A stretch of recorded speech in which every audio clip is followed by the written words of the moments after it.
My Lords, I begin by thanking Baroness Burt for her bill, and I'm grateful for the noble Baroness engaging with the complexity of drafting legislation to prevent conversion therapy or practices. With the variety of views there clearly are in this chamber and in wider society, I declare interest. Until December, I was one of the bishops leading on safeguarding in the Church of England, and I am still co-chair of the APPG on safeguarding in faith communities. I have been aware for many years in pastoral ministry of some horrific practices, from physical punishment to counselling and prayer techniques akin to interrogation to, at worst, supposedly curative rape. These practices used against those in faith communities who are regarded as deviating from the community's norms for sexuality and gender identity. These more or less hidden practices must be prevented by statutory provision if they're not already, and I do think we should note those who are victims should be much better supported.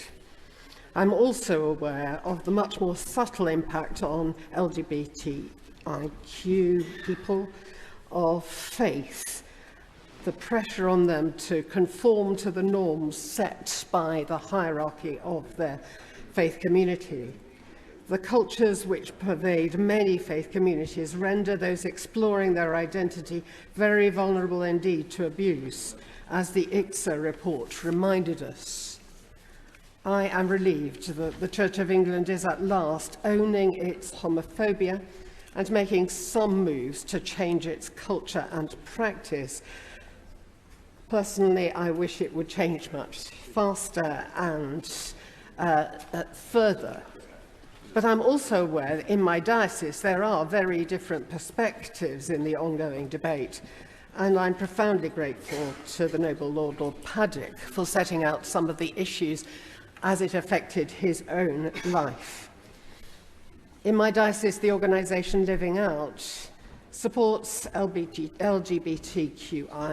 adults who, exercising agency and autonomy and inspired by their interpretation of Christian faith, seek counselling to support celibate lives or marry someone of the opposite sex.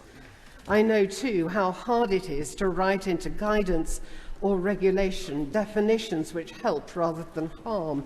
The Church of England has wrestled for some years to define spiritual abuse. We've begun to recognise its presence and impact, but are not consistently agreed on its definition or how any definition should be applied in disciplinary process. I'm therefore not yet convinced that the text of this bill and its lack of agreed definition will give Living Out, for example, the safe space its members need. But I do believe that we need to keep working at this, and I am grateful to the determined efforts of Baroness Burt in the absence of a government proposal.